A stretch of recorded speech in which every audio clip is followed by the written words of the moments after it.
magandang umaga po sa inyong lahat and welcome to another edition of Kapehan sa Davao here at the SMCT Annex second floor. We'd like to thank SMCT Davao for again hosting our weekly Kapehan and also Healthy Davao Media Forum. So last week po, meron tayong Healthy Davao Media Forum. And today we have our Kapehan sa Davao. We have two sets of guests. No? They will be talking about different topics. No? Events, dalawang events. Right now we have, kasi na-traffic na daw si Sir Lea Salonga kasi yung may i-hold na Philippine Building and Construction Exhibition, PhilBex and WorldBex sa SM Lana SMX. And another SMX activity this coming September will be back-to-back na siya. The 27th Davao Agri-Trade Expo and the 8th Davao Investment Conference. Okay, back-to-back na siya. And to talk about this is the chair of Davao Icon 2025, Ms. Jennifer Ellen Bunglao. Hello, good morning everyone. It is such a pleasure to be here today at the Davao Press Club's Kapehan. So I am very pleased to introduce to you this year's major event of the Davao City Chamber, which is the Davao Icon. And it is going to be a back-to-back event with the Davao Trade Expo this year. So, should I start? So today, the business community stands at the edge of a transformative era. Davao is no longer just a city of promise, but it is now a strategic gateway to opportunities across Brunei, Indonesia, Malaysia, and the Philippines, and within the East ASEAN growth area and beyond. This year's theme calls on us to look through Davao, not just at it, and see the broader horizon of growth. It is an invitation to tap into the region's immense potential and forge new cross-border collaborations. In agriculture, beyond borders means connecting farmers to markets, blending tradition with innovation, and transforming local practices into global solutions. It challenges us to break old boundaries, build stronger relationships, and seize the opportunities that await. For this year, our focus industries will be trade and tourism, manufacturing, real estate and infrastructure, agriculture, as well as information technology. We are expecting a total number of 180 exhibitors. And for the conference, we are expecting around 350 delegates. The foot traffic that we are expecting for the trade exhibits is 5,000 plus based on past experiences. The event highlights are as follows. On September 17, we will be having a golf tournament at Rancho Palos Verdes. And on September 18 and 19 will be the conference proper. The trade exhibit will be running concurrently with the conference, which is on September 18, 19, and with an additional day on the 20th. On September 20 and 21, we will be having our industry site tours in partnership with the Department of Tourism and various partners and sponsors. During the Davao Agri-Trade Expo, the trade exhibit will be complemented by simultaneous business matching sessions, technical seminars, and hands-on workshops. Capping off the event, we will be celebrating the Agri Fiesta, a vibrant showcase of Davao's rich agricultural heritage and colorful culture, bringing together learning, opportunity, and festivity in true fiesta spirit. Meanwhile, the Davao Investment Conference will present topics about the trends, opportunities, and challenges in the investment landscape, not just within Davao City but beyond the region. The focus will be more on how to connect with our neighboring cities, municipalities, and provinces in trade and investment. We also want to extend the reach of this conference to our BIMP IAGA countries, neighbors, and tap into the collaborative potential of the Philippines, Mindanao in particular, to the ASEAN. It's a date at the Davao Icon. Okay, thank you so much. Again, darating on the way po si Sir Leo from the marketing head of Philbex Philippine Building and Construction Exposition, Philbex Davao, May 8 to May 11 at SMX, no? SM Lanang.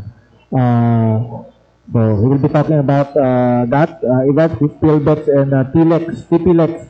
So, Ma'am Jen, bakit po sinabay yung date and kasi dati hiwalay sila, no?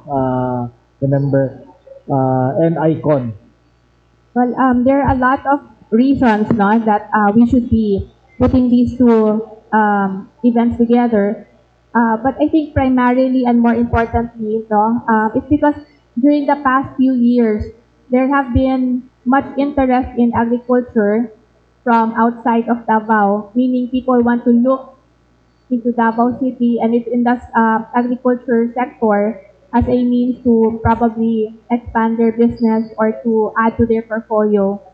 So we thought it best, no, to put more power into our agriculture business by putting it together with our investment conference. Okay, yung Icon naman, very, kasi interested ang mga media sa Icon kasi yung mga dito natin na reveal yung mga investment sa pumapasok sa Davao and ano yung mga priorities, ano yung mga programa ng gobyerno leading to business-friendly climate. Ano pong difference ninyo ngayon compared sa previous, ano yung expect natin? Lalo na sa ating mga kaibigan sa media, lalo na yung mga business reporters. Okay. To clarify, what is the difference of the previous Icon? Well, the difference is we're continuously upgrading, evolving, developing our topics, no? And the focus sectors naman basically remain the same.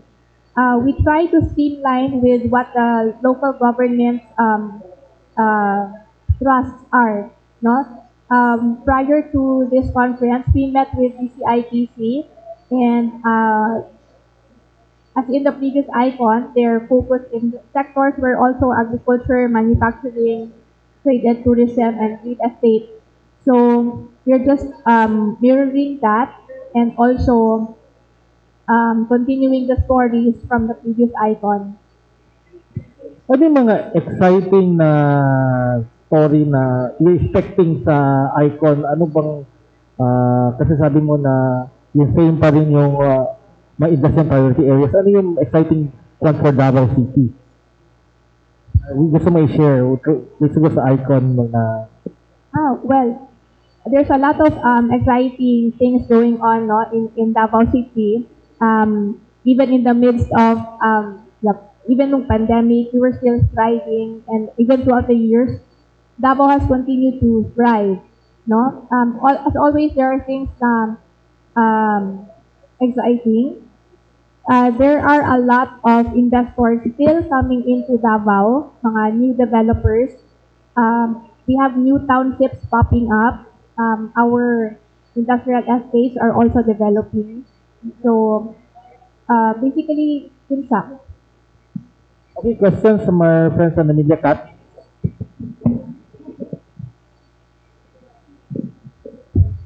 Hi, ma'am. Good morning. Ma'am, sa inyong PR, it says that you really aim for a region na mag-land sa map. So, talking about it, ma'am, unsa di ay ang murag mga challenges nato, especially in making kanang promotions sa atong mga products diri sa Davao region? Oh, okay. Well, there are a lot of challenges. Like in any business, there's always competition. Now, in terms of price points, quality of product, connectivity. So those are the things that we wish to tackle in ICON, and we wish to find solutions for by looking to other people as well as inside our own city and our own country.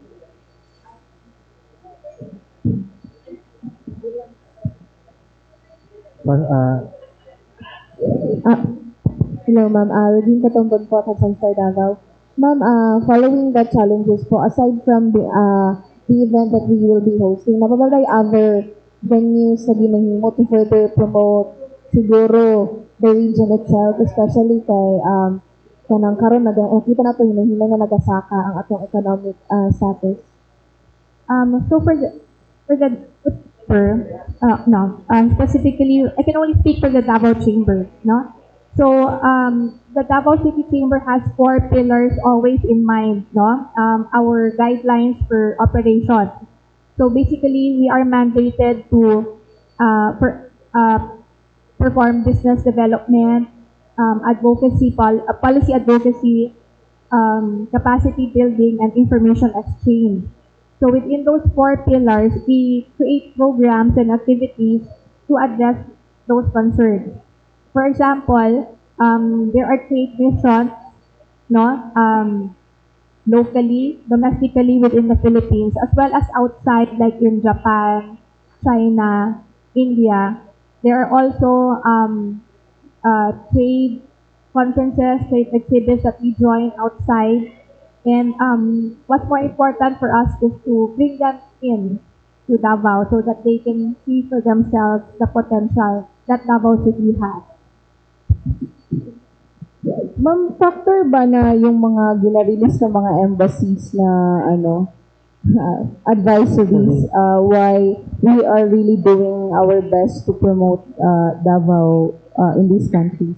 Sorry, can you repeat the question? Factor po ba yung ginarelease na advisories ng mga countries why we're making this effort? Kasi sabi niyo po we have a lot of challenges. Yes, definitely they play a great part in the decision-making process of our potential investors and visitors. But always we work towards finding a solution to that. Ay, ma'am, sino po yung mga, dati kasi when we ICON, maraming mga guests, no, mga VIP ang dumarating. Sino expected natin na VIPs that will be coming over? Okay, no specific names yet have confirmed, but we are looking at foreign embassies, foreign consulates, we're inviting them. Foreign chambers as well, no? And also, we are also looking at the previous sponsors to continue to support Davao ICON and send us their speakers and delegates for that. So, how many, kasi every year, nandiyan na sila yung mga, like for example, I think, Italian ba yun, yung mga Indian na parang napunta sila. I think Israel, very active sila na mga embassies na participating. These new countries ba or how many embassies or countries that will be participating with the ICON, and ano yung mga bagong bansa na that are willing to explore new investment opportunities sa Davao region? Okay, let me check with Chamber about that for a more accurate na answer. We're open, no? We're constantly communicating with other. Yes, Davao Chamber has a standard list of invitees for specific events. That we invite naman sa lahat ng mga events. It only depends kung sino yung mga available, sino yung mag-confirm. That's where the variance is, no? And always, for every ICON, we do road shows. So we visit consulates, embassies, and chambers. Even yung mga honorary consuls natin, we pay a courtesy visit to them, even outside Davao, to formally invite them to the event. We check the I will be by announcement of the Department of Agriculture, Davao Region. Okay, lumipat na sila sa bago nilang office sa Regional Government Center sa Bago Oshiro, Davao City. So doon na yung kanilang opisina sa bagong Regional Government Center. I think PIA, lipat din tayo doon soon if may mga mabago na tayong building. The DA cordially invites you to the opening ceremony. Okay, related po siya sa date din, no? Kasi agriculture. So the 2025 Farmers and Fishermen's Farmers 2025 Farmers and Fisherfolks Month celebration. This significant event will mark the commencement of a month-long tribute to the hardworking men and women who tirelessly contribute to our region's food security and economic growth. I think nag-start na siya kaninang alas 8 ng umaga. May 5 on this Monday again sa bago nilang opisina sa Regional Government Center, Bago Oshiro. Malayo na, no?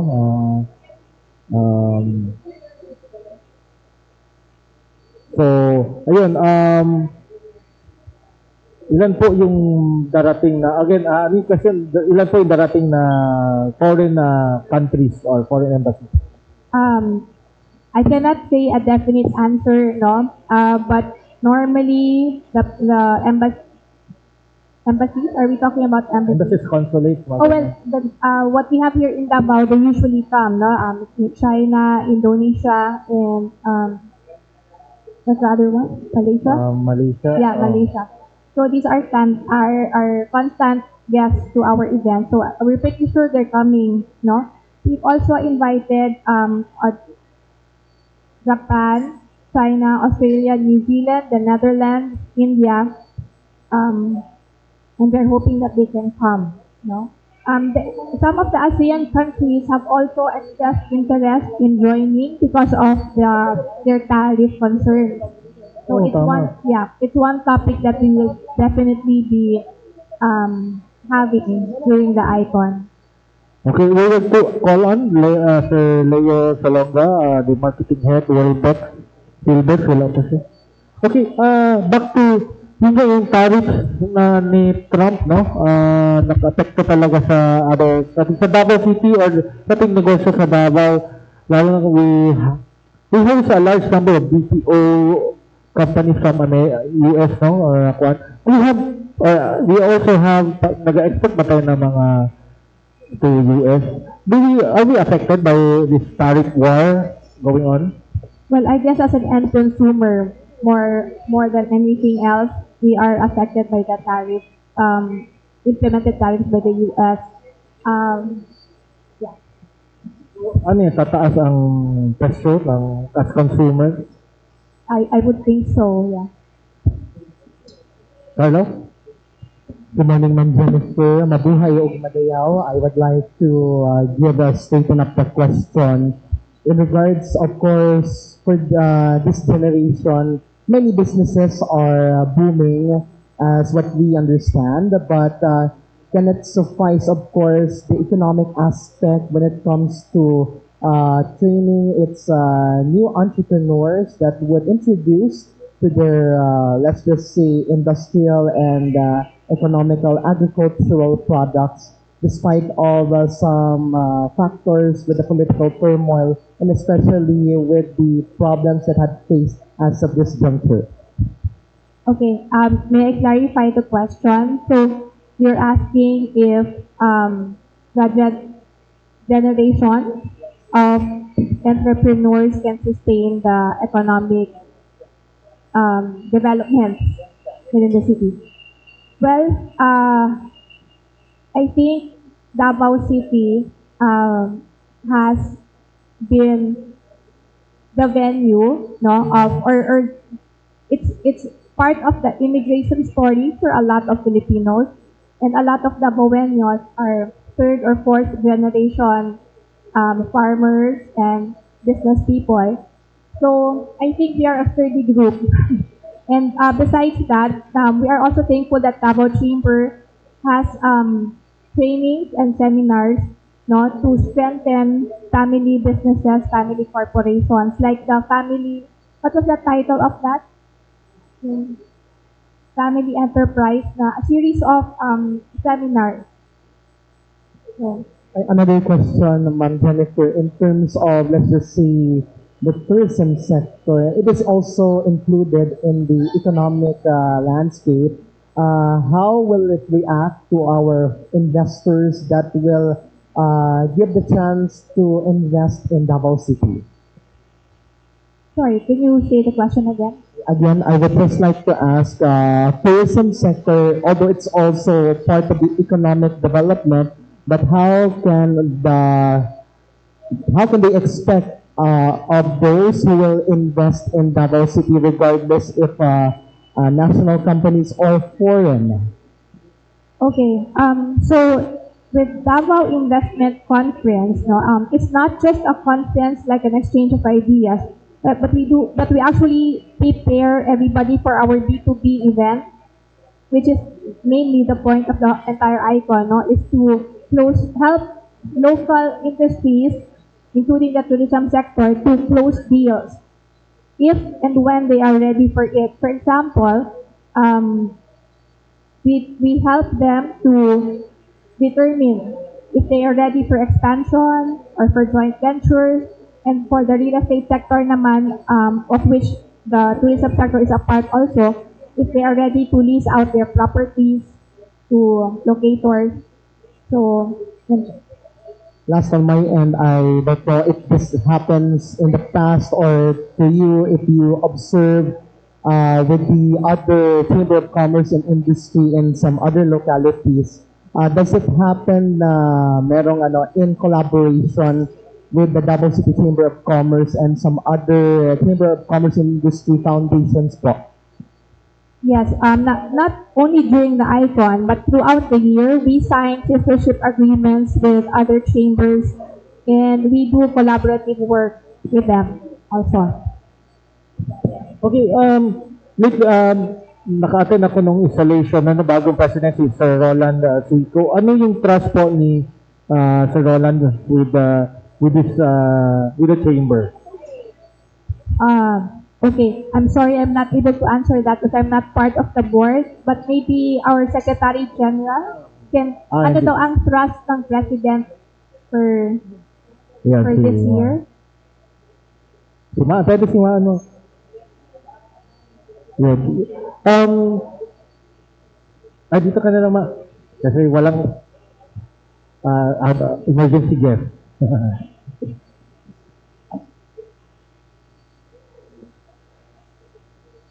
Upo ka na lang, ma. Ismaan Donal of Davao City Chamber. Ma? Good morning, good morning. For the Davao City Chamber of Commerce, President Roland Sico, during his installation, actually really emphasized that we will be working closely, with the other chambers of commerce, most especially that the Davao City Chamber of Commerce, being 57 years already as a Chamber of Commerce, really acts as a big brother to other chambers of commerce. If you are aware, we have a lot of chambers of commerce already within Davao region. In fact, there's the newest one. You have Santa Cruz Chamber of Commerce. So we have Panabo, Tagum. So all of these chambers of commerce will be able to really propel more business for the region. So as a Davao Chamber, being the big brother, kami yung pwedeng mag-put together, mag-collaborate. Maybe because also we have more resources, that's why, as mentioned by Chair Jen Dumlao, for the Davao Investment Conference, the Davao Chamber will really be going around.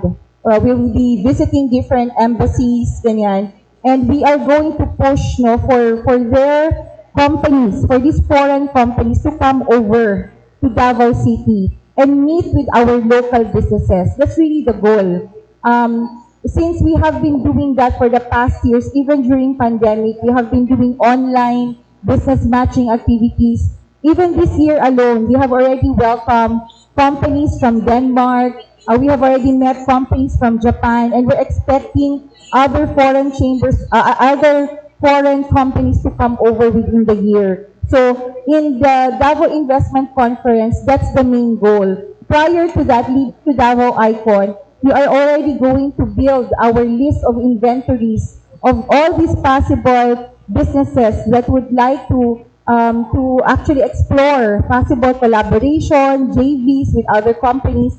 So we are actually calling not just the members of the Davao Chamber, but the whole business community of Davao Region to work with us to see what we can put together so that when these foreign companies will come in, we are ready with this list of possible partnerships or collaboration. I remember always yung parang Tinyak Chamber of the Future. Ano yung mga activities natin towards or programs towards being the Chamber of the Future? Yes. That is why ang goal namin parate, na-mention na rin kanina, we have several capacity building, we have several trainings. We understand that we have to really capacitate the workforce of every companies that we have here. So we have series of trainings like we're going to have HACCP, we're working closely with the local government in terms of the halal agriculture, halal tourism. So si Davao City Chamber, we try to really put together all of these activities para we can really put together mga workforce natin who will be ready to welcome any possible investments or opportunities here in Davao. Okay, thank you, Maan. And we go to PhilDex from May 8 to May 11. Can you tell us about this Thank you event? very much, sir. Thank you very much for having me.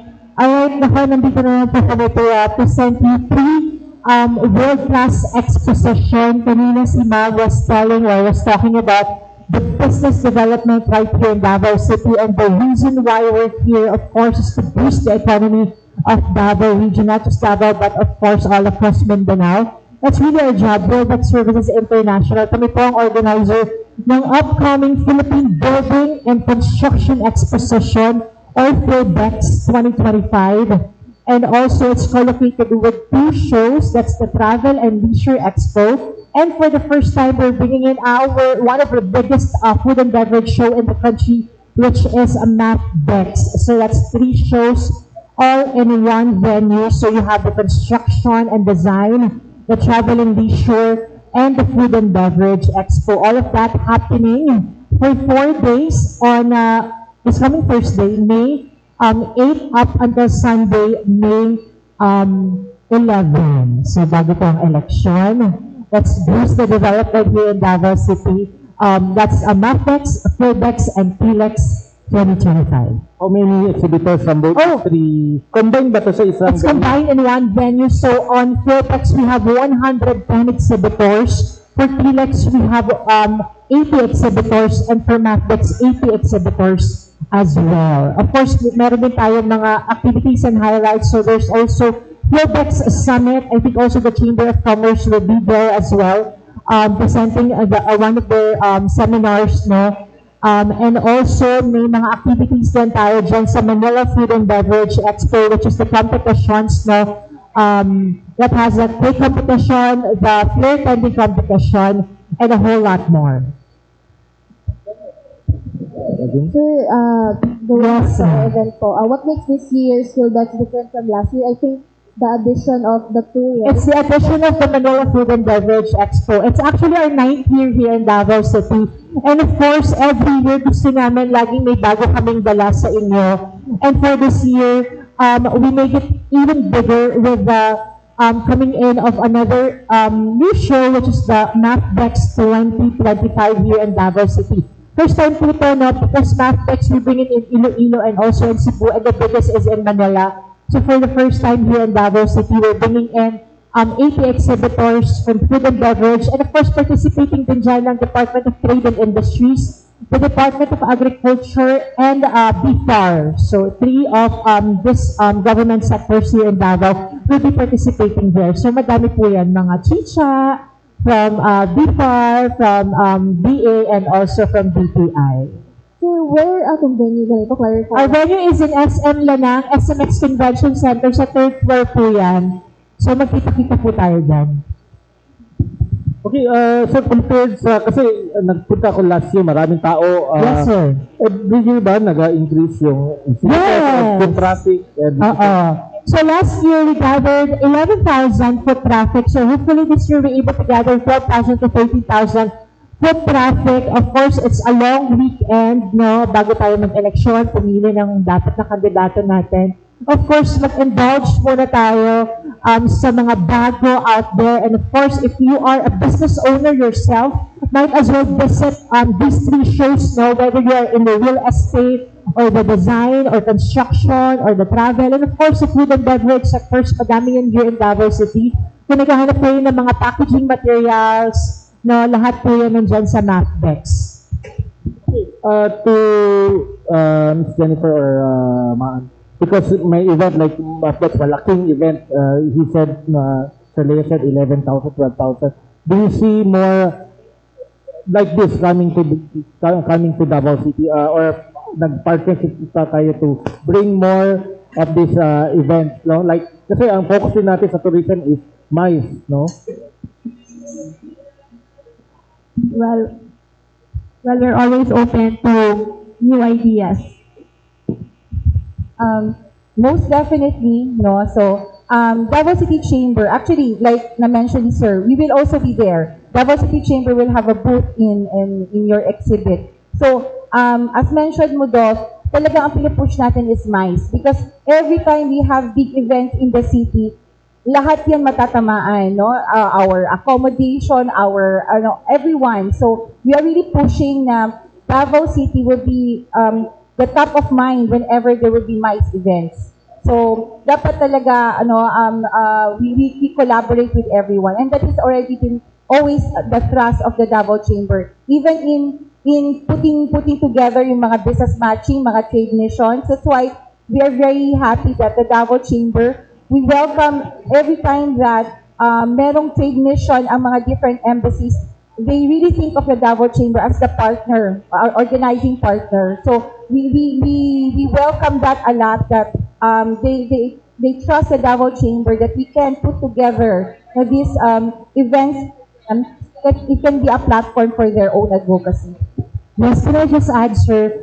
Speaking of business matching, that's really one of our goals while we're here in Davao City. We also have our participating international companies coming from Vietnam, Singapore, Thailand, and Malaysia. So all of these coming in for the Philippine Building and Construction Expo. No? Of course, business matching at the same time. No?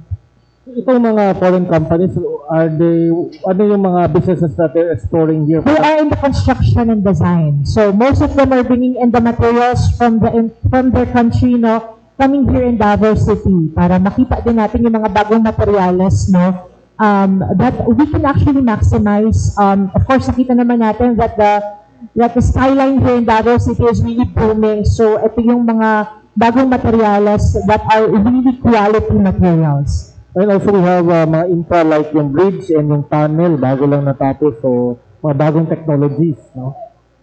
So, for Leo, ano pa yung, how much does it cost bago bang, kasi for the benefit of the public, magkano ba, or may entrance fee ba yung ating event? Yes, the event is for free. All you have to do is just register po online, vertexevents.com, or you can also just register on site and just visit us over there. So, ito mga exhibitors, they also, kasi nag-benta po sila, like for example, po, or also companies mga wholesalers, gano'n, Yes. so they have special deals for them? Yes, may mga special deals din po sila. But most of these companies are offering, of course, B2B opportunities, no? Trade, and also nag-offer din yan sila ng mga pwede nilang mabenta din to also on that. Para of course, this is not just a B2B, it's also a B2C, no? So pwede rin tayo dyan mag-purchase mag-indulge, lalo na sa MapDex natin. Ano yung mga seminars or work, kasi on the sides may mga sabi niya, talks and yes, we also have talks. Ano po itong? Yes, thank you, sir. Our participating association will be having their seminars and lectures also. We'll be putting at that schedule of activities over at Worldex Events Social. So please stay put. But also we have our seminars courtesy of the Philippine Institute of Interior Design. This is, pwede po tayo dito maka-earn ng points, no? So if you're in the real estate or interior design or architecture, you can attend our seminars and lectures. Okay. So, Chamber, kasi usually nag-attend ako ng Davao Agri-Trade Expo para sa Lechon Festival. Meron ba din ulit ang Lechon Festival? Yes, definitely there will be a lechon parade still. Ayun. Chef, industry ko, libre. Yung sa date and icon, how many will be expected to gather? For the exhibitors, we're expecting 180 exhibitors. And then the foot traffic for the exhibits, we're expecting 5,000 plus. For the conference proper, we're expecting around 350 delegates. Actually, just to add to that, previously talaga, the Davao City Chamber have recorded around 8,000 plus foot traffic. So maybe this year, no, Ms. Jen, we will be expecting around 8,000 to 10,000. Most especially that you have combined both. So ang mangyayari kasi sa exhibit area ng Davao Agri-Trade Expo and Davao Icon, we're going to take the whole SMX, no? So both two function rooms will have around 180 of exhibitors. But if you have seen our Davao Agri-Trade Expo, we also have small packet events. So anything about agriculture, yung ating innovation in agriculture, we will have all of those small packet events in the seminar area within the Davao Agri-Trade Expo. But we will have the 2-day formal conference happening also on Function Room 3 of SMX. So simultaneous lahat ito with the golf tournament, and in fact, on the weekend, there will be industry tours that I think Chair John can say more about the industry tours for Saturday and Sunday during that event.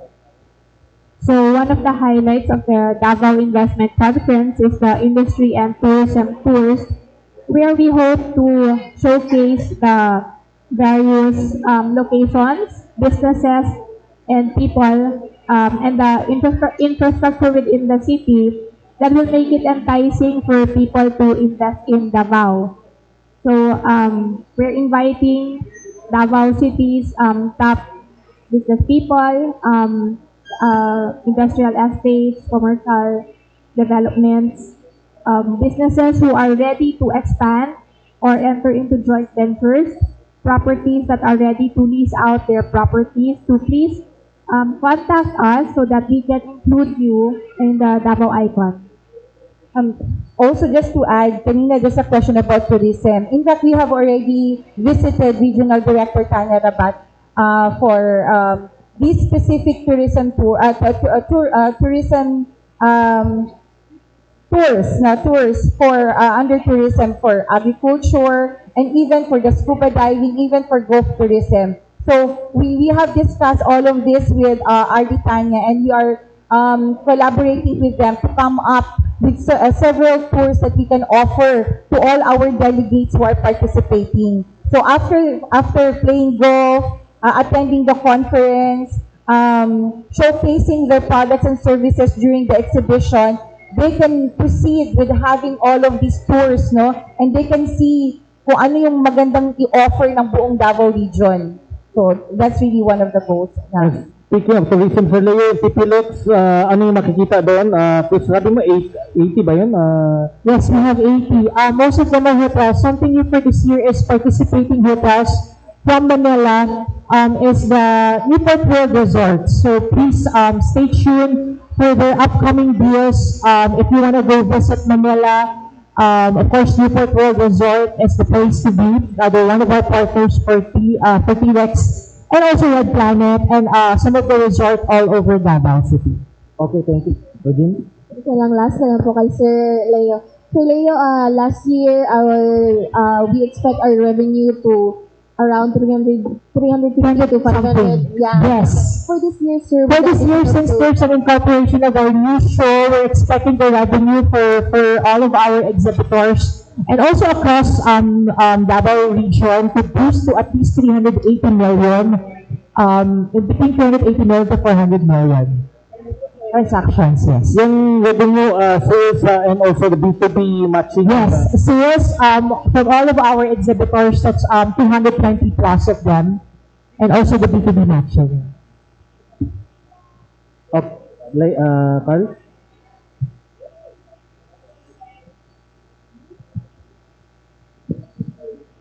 Alright, for the essence of time management, rightly, I would like to ask Sir Leo in regards with the up-and-coming event, simultaneous, I suppose. Well, I don't know if you have the liberty to answer this, but how does the new generation would understand about this construction, the food, and especially some other factors that it's likely it's nothing new to us, but to those new generation, the Gen Z, the Generation Alpha does not understand. And how will they expect with this 3 days, I suppose, na exhibit po? Yes, thank you. Two things, no? Number one, the future, of course, is really the youth, no? If you want to learn from the experts, and if you want to learn the new materials from the construction, if you want to see the innovations in the food and beverage industry, if you belong to these 3 sectors, no, please attend exhibitions like what we're doing, and the exhibitions like the Chamber of Commerce is what we're doing, no, because it's really important, no, to learn from the experts. And number 2, if you want to put up your own business, no, you have to really learn from them and learn the new materials na available in the market. Ganun lang. Oo. Okay, last na lang talaga. Yes, sir.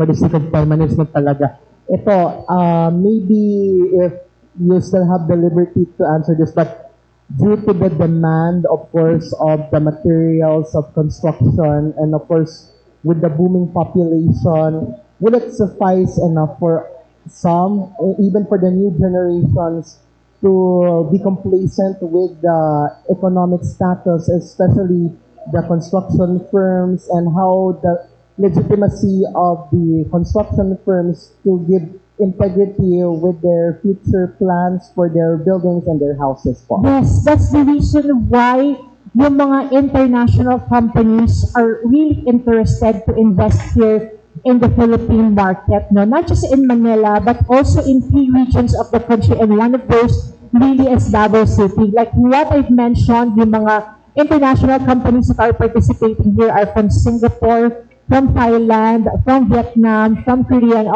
from Japan as well. So these countries are offering yung mga quality materials talaga that are available from their country, and they want to bring in here in our city. Importante din yun para sa mga developments natin here in Davao region. Yes, because sabi ni Ma'am Jen na yung one of the mga investments in real estate and development, no, sector. So, oo, nagulat nga ako, sir. Ang dami ng building agad dito. Hindi lang po kaming nawala. Okay, Tigmaan or Ms. Jen, kasi isang news yung Davao City startups, no, parang top ata sila. Ano po plano natin or sa program chamber para matulungan or ma-improve yung ma-scale up yung ating mga startup industries?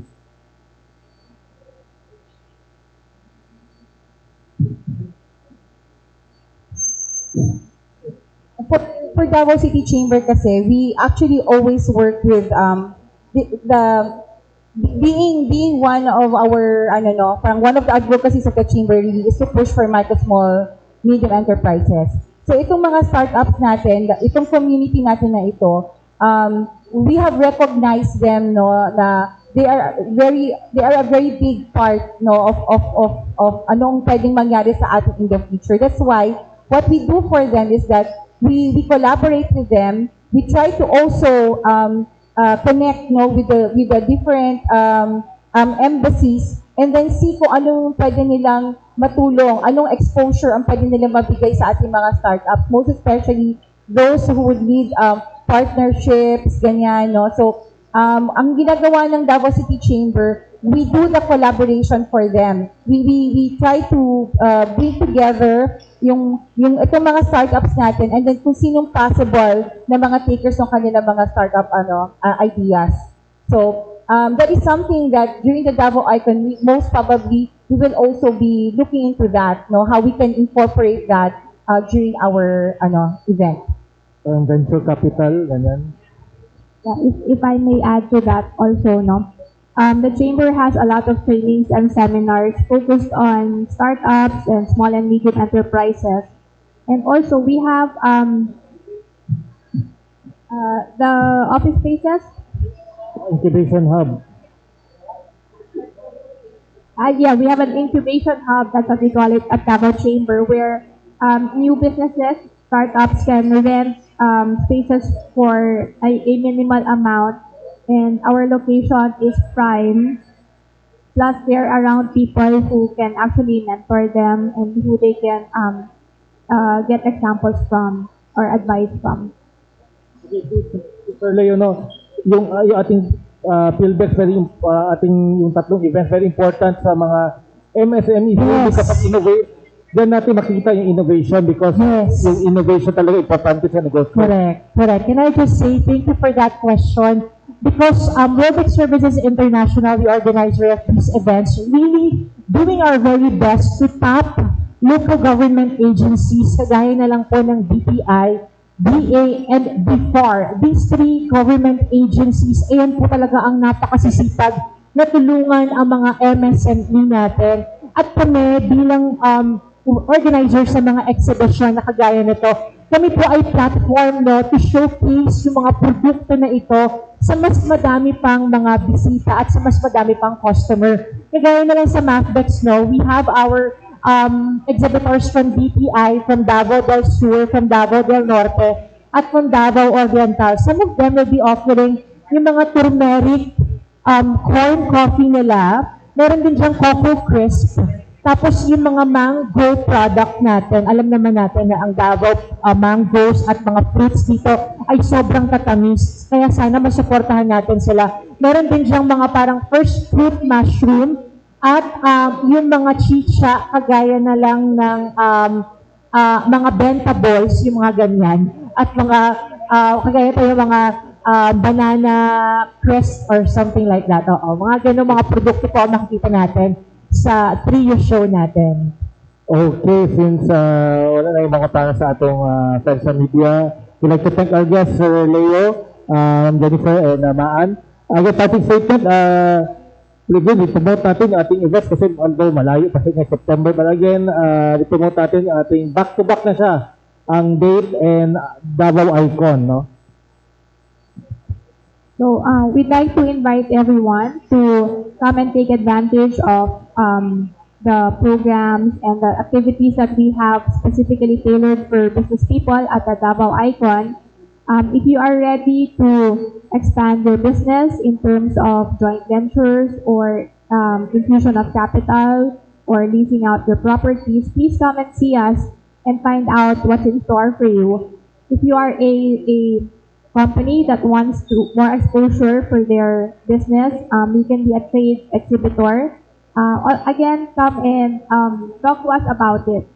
So we hope to see you on September 17, 18, 19, 20, 21 at the Davao Icon. Thank you. And pivotal tong inyong kwan because this Monday election na and talagang mag-iiba tayo ng mayor, either si FPRD or si Carlo ang depende. Will this affect ano yung topics or nakaan? No. The Davao Chamber as a business organization is non-partisan. The Davao Chamber has been existing for 50 plus years. And throughout those years, we've worked with the local government, cooperated with them, and we've had a wonderful business relationship with them. We've always partnered with the Davao City government to promote our businesses and to ensure that the business sector is protected and continually developing for the better. Okay, Sir Leo, parting statement. And again, ngayon na, May 8 before election, Yes. May 8 to 11. Correct. Thank you very much for this opportunity to all of our media friends. Tulungan niyo po kami to spread the words and invite everybody, Davaoenos, whether you are from, whether you are a student or professionals in the industry of construction and design, travel and leisure, and food and beverage, please do visit the PhilDex, MathDex, and PLEX 2025. This coming May 8 to May 11 at SMX Convention Center. Lanang, we're open from 11 a.m. to 7 p.m. This event is for free. All you have to do is just register online or just please visit us over there and you can also register on site. Thank you very much po. Okay, thank you so much. Thank you so much to SMCT Davao for again hosting our kapehan to Krispy Kreme for the delicious bonus of coffee. To Kadangpan for the consistent, no? Except kung merong beauty pageant, nag-skip lang. And thank you so much, to our media friends for coming. Maraming salamat, till next week, na wala matapos. Wala pa tayong Monday kasi election. So next week pa. Thank you so much.